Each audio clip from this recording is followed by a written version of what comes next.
Hospital infection control کے بارے میں خواتین و حضرات آپ کی خدمت میں مضامین پیش کیے گئے، اور آج ہم ہاسپٹل انفیکشن کنٹرول کے بارے میں ایک اور مضمون آپ کی خدمت میں پیش کرنا چاہیں گے، جس کو کہتے ہیں نوزوکومیل نمونیا۔ نوزوکومیل نمونیا یعنی کہ وہ نمونیا ہے جو کہ ہاسپٹل میں مختلف جراثیموں کے موجودگی کی وجہ سے اور ہاسپٹل کے عملے کی وجہ سے مریضوں میں پیدا ہو جاتا ہے۔ نوزوکومیل نمونیا ایک عام سی بیماری ہے جو کہ ہاسپٹل کے مریضوں میں پیدا ہو جاتی ہے، جس کے احتیاطی تدابیر آپ کو بتائی گئیں اور اب آپ کو مزید بتائی جا رہی ہیں۔ نوزوکومیل نمونیا خاص طور پر ان مریضوں میں زیادہ پیدا ہونے کے چانسز ہوتے ہیں جن میں جو کہ آئی سی یو کے مریض ہوں اور ان میں یا وینٹیلیٹر کا استعمال ہو رہا ہو یا ان میں سکشن کیا جا رہا ہو، یعنی کہ جو رطوبتیں سانس کی نالی میں پیدا ہو جاتی ہیں اور سانس کے لینے کے عمل میں رکاوٹ بنتی ہیں، ان کی صفائی کی جاتی ہے۔ یہ نارمل پروسیس انسان کے جسم میں ہر وقت موجود رہتا ہے۔ جیسے آپ کے اگر سیکریشن ہوں تو وہ سیکریشنز جو ہے نا آہستہ آہستہ خود ہی صاف ہوتے رہتے ہیں، اور اگر سیکریشنز بڑھ جاتے ہیں تو کھانسی کی صورت میں وہ سیکریشنز جو ہیں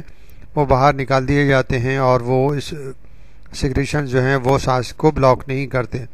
مگر اگر مریض آئی سی یو میں ہے، انٹینسیو کیئر یونٹ میں موجود ہے، تو اور اگر اس کے سانس لینے میں تکلیف ہے اور اس کے سیکریشنز جو ہیں وہ اس میں سانس کی نالی میں جمع ہو رہے ہیں اور وہ ہل جل نہیں سکتا، مریض ہل جل نہیں سکتا، مریض کروٹ نہیں لے سکتا ہے، اور اس کے ساتھ اس کے جسم کے ساتھ اور بھی چیزیں لگی ہوئی ہیں، مثال کے طور پر آئی وی کینولا لگا ہوا ہے جس کے ذریعے اس کے ڈرپس لگی ہوئی ہیں، اور انسٹرومنٹ لگے ہوئے ہیں، ای سی جی مشین کے انسٹرومنٹ لگے ہوئے ہیں جو کہ مسلسل اس کو مانیٹر کر رہے ہیں،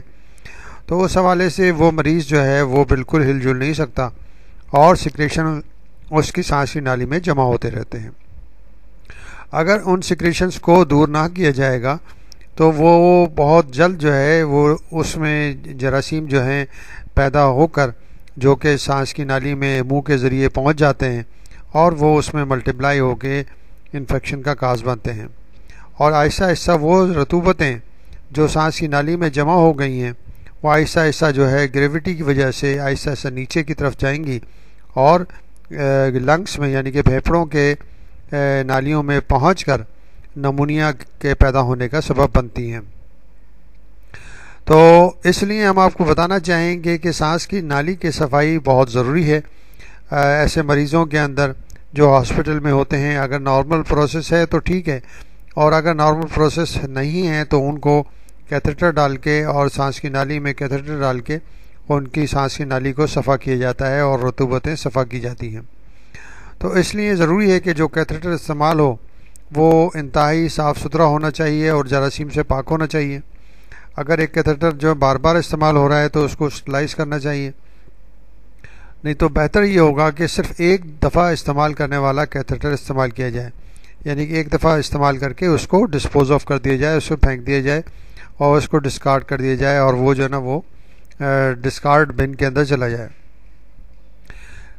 کیتھیٹر کے علاوہ جو سکشن بوتل ہے ایک دفعہ استعمال کی جانے والی ہو وہ بہتر ہے، اگر نہیں ہے تو اس کو اچھی طرح صفائی کرنے کے بعد ڈٹرجنٹ سے صاف کر کے دھونے کے بعد خشک کر کے آٹوکلیو کے ذریعے جراثیم سے پاک کیا جائے۔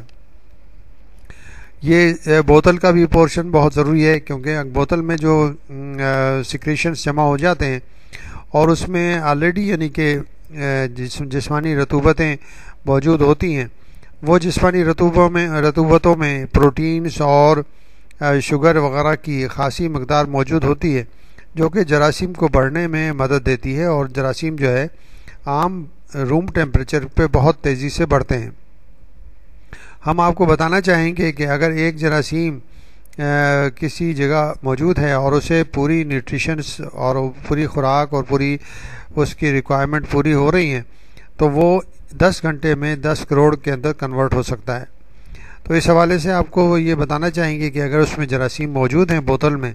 تو وہ بوتل میں جسمانی رطوبتوں کے ساتھ یہ سانس میں سانس کی نالی سے جو رطوبتیں نکالی گئی ہیں ان کے ذریعے اور ان کے نیوٹریشنس اور ان کی جو مٹیریل ہے اس میں ان کے ذریعے وہ جراثیم اپنی غذا حاصل کر کے بہت تیزی سے بڑھتے ہیں۔ تو یہ ضروری ہے کہ سکشن بوتل کو بھی بہت صاف ستھرا ہونا چاہیے۔ اگر ایک دفعہ استعمال کرنے والی بوتل موجود ہو تو وہ سب سے زیادہ بہتر ہے۔ اس کے بعد ہم بتائیں گے کہ سانس کا سرکٹ، بریتھنگ سرکٹ جو ہے یعنی کہ میکینکی وینٹیلیٹر کا ہر 48 گھنٹے کے بعد بدلنے چاہیے، یعنی کہ 48 آورس کے بعد وینٹیلیٹر کا جو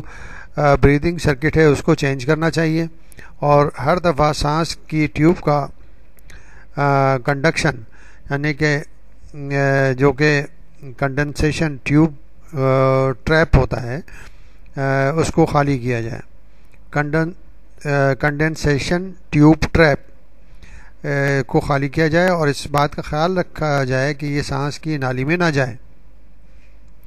کیونکہ رطوبتیں جو ہیں ان چیزوں میں یعنی کہ بریدنگ سرکٹ میں اور کنڈنسیشن ٹیوب ٹریپ کے اندر رطوبتیں داخل ہو جاتی ہیں اور جراثیم بھی داخل ہو جاتے ہیں، اور معمولے سے بھی یعنی کہ ان کو غذائیت موجود ہوگی وہاں پر تو وہ جراثیم ملٹیپلائی ہونے لگتے ہیں، اور وہ اگر وہ سرکٹ دوبارہ سے لگا ہوا ہے اور وہ بریدنگ سرکٹ بھی یعنی کہ پرولونگ ہوا ہے یعنی کہ 48 آور سے زیادہ لگا ہوا ہے، تو چانسز یہ ہیں کہ اس بریدنگ سرکٹ سے اور کنڈنسیشن ٹیوب ٹریپ سے جراثیم جو ہیں سانس کی نالی میں داخل ہو کر اور لنگس میں یعنی کہ پھیپھڑوں میں داخل ہو جائیں اور نمونیا پیدا کر دیں گے۔ یہ ایک بہت عام سی وجہ ہے جو کہ نوزوکومل نمونیا پیدا کرتی ہے، اور اس ہر عمل کے بعد ہاتھوں کو اچھی طرح دھو لینا چاہیے، یعنی جو بھی اس عمل کو پرفارم کر رہا ہے، جو بھی اس عمل کو یعنی کہ اس کو عمل میں لا رہا ہے، یعنی کہ نرسنگ اسٹاف ہے یا ڈاکٹرز ہیں یا اور ٹیکنیشینس ہیں جو اس عمل کو کر رہے ہیں، ان کو چاہیے کہ ہاتھوں کی صفائی انتہائی اچھے طریقے سے اور جو کہ آپ کو اصول بتائے گئے ہیں ہینڈ واشنگ کے، اور اس طریقے سے صاف طریقے سے کیا جائے اور ہر عمل کے بعد ہینڈ واشنگ کی جائے۔ نیبولائزرز جو ہیں، نیبولائزرز کا جو استعمال ہے ایک دفعہ استعمال ہونے والا استعمال کیا جائے یا اس کو اچھی طرح جراثیم سے پاک کیا جائے یعنی کہ اسٹرلائز کیا جائے۔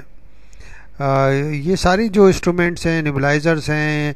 ہیومیڈیفائرس ہیں، اور وہی جو ہم نے آپ کو بتایا بریدنگ سرکٹ ہے، کنڈنسیشن ٹیوب ٹریپ ہے، یہ جو چیزیں استعمال ہونے والی ہیں جو سانس کے نالی کے ذریعے یعنی استعمال کی جاتی ہیں، ان کا بہتر طریقہ یہ ہے کہ وہ ون ٹائم استعمال ہونے والا استعمال کیا جائے، اور اگر نہیں ہے تو اس کو اچھی طرح اسٹرلائز کرنا ضروری ہے۔ تو نیبولائزرز کے لیے بھی ضروری ہے کہ ایک دفعہ استعمال ہونے والا استعمال کیا جائے یا اس کو اچھی طرح جراثیم سے پاک کر لیا جائے۔ ہیومیڈیفائر یعنی کہ ایک انسٹرومنٹ ہے جو کہ ہیومیڈیٹی پیدا کرتا ہے اور اس کے اندر جو ہے نمی پیدا کرتا ہے، جو کہ سانس لینے کے لیے ضروری ہوتا ہے کہ ایک خاص نمی کو اس ہوا میں موجود رکھنا چاہیے۔ بھی ایک دفعہ استعمال ہو تو بہتر ہے، اور نہ ہو تو اس کو بھی اچھی طرح جراثیم سے پاک کر لینا چاہیے، اسٹرلائز کر لینا چاہیے۔ اینستھیزیا کی مشین کو ہر مریض کے بعد اعلیٰ قسم کے جراثیم سے پاک کرنے والے کیمیائی عمل سے گزارنا چاہیے، اور ہمیشہ ایسا کیمیکل استعمال کیا جائے جو کہ اس مشین کو اچھی طرح یعنی کہ جراثیم سے پاک کر سکے۔ اینستھیزیا مشین کا استعمال ایک مریض کے بعد دوسرے مریض میں ہوتا ہے۔ پوری ایسی مشینیں تو استعمال نہیں کی جا سکتی کہ ہر مریض کے لیے ایک الگ سے مشین استعمال کی جائے۔ اینستھیزیا وہی مشین دوسرے مریضوں میں استعمال کی جاتی ہے، تو جو سانس لینے کے عمل میں جو جراثیم ایک مریض کے سانس کی نالی میں ہوتے ہیں وہ اس مشین میں پاس ہو جاتے ہیں اور اس مشین میں رہتے ہیں۔ دوسرے مریض میں استعمال ہونے سے پہلے اینستھیزیا مشین کو بہرحال اعلیٰ قسم کے جراثیم کش محلول سے یا اسے کیمیکل عمل سے گزارنا چاہیے اور اسے صاف کرنا چاہیے تاکہ وہ جراثیم جو پچھلے مریض کے اندر اس اینستھیزیا مشین میں داخل ہو چکے ہیں وہ ختم ہو سکیں اور دوسرے مریض میں نہ جا سکیں۔ اسپائرومیٹر ایک آلہ ہے جس کے ذریعے سانس لینے کے عمل کو جانچا جاتا ہے کہ سانس کے لینے کی کتنی صلاحیت ہے۔ اسپائرومیٹر کے استعمال کے لیے بھی ضروری ہے کہ منہ پر لگانے والے حصے کا استعمال کرنے کے بعد ضائع کر دیا جائے۔ یہ نہ ہو کہ ایک دفعہ جو استعمال کرنے والا منہ کا حصہ ہے وہی بار بار دوسرے مریض میں استعمال کیا جائے، اور باقی مشین کو بھی بنانے والے کی ہدایت کے مطابق جراثیم سے پاک کرنا ضروری ہے۔ ان چیزوں میں عمل کر کے یہ جو ہم نے آپ کو بتائی ہیں، ان چیزوں میں یعنی کیتھیٹر ہے، کیتھیٹر کی بوتل ہے، سانس لینے کا سرکٹ ہے، بریدنگ سرکٹ ہے، اور کنڈنسیشن ٹیوب ٹریپ ہے، نیبولائزر ہے، ہیومیڈیفائر ہے، اینستھیزیا کی مشین یعنی کہ انسٹرومنٹ اینستھیزیا کی مشین ہے، اور اسپائرومیٹر ہے۔ ان سب کے لیے ضروری ہے کہ یہ سب آلات نوزوکومیل انفیکشن پیدا کرنے کا سبب بن سکتے ہیں، اور ان کا اسٹرلائز ہونا ہر مریض کے استعمال سے پہلے بہت ضروری ہے۔ اس کو استعمال کر کے ان احتیاط کو پر عمل کر کے ہم نوزوکومیل نمونیا کے مشکل سے بچ سکتے ہیں، کیونکہ اگر ہم نے یہ سوچا کہ ہم مریض کو اینٹی بائیوٹک دے دیں گے اور اینٹی بائیوٹک دینے کے بعد جو ہے نا نمونیا کور ہو جائے گا، ہم آپ کو بار بار بتا رہے ہیں اور اب بھی بتائیں گے کہ اب اینٹی بائیوٹک کی صلاحیتیں کم سے کم ہوتی جا رہی ہیں، کیونکہ ہاسپٹل میں ایسے جراثیم پیدا ہو چکے ہیں جو ملٹی ڈرگ ریزسٹنٹ ہوتے ہیں، اور ان میں ایسی خصوصیت ہوتی ہے کہ وہ اینٹی بائیوٹک کو دیکھتے ہی، اینٹی بائیوٹک کے سامنے آتے ہی ایسے انزائمز پیدا کر لیتے ہیں کہ اینٹی بائیوٹک بے اثر ہو جاتی ہیں۔ تو اس لیے ضروری ہے کہ انفیکشن کنٹرول کے اصولوں پہ عمل کیا جائے، اور تو بہتر ہے کہ ہمیں اینٹی بائیوٹک استعمال ہی نہ کرنی پڑیں اور مریضوں میں اس قسم کے مسائل پیدا نہ ہوں جن کی وجہ سے وہ موت کا شکار ہو سکتے ہیں۔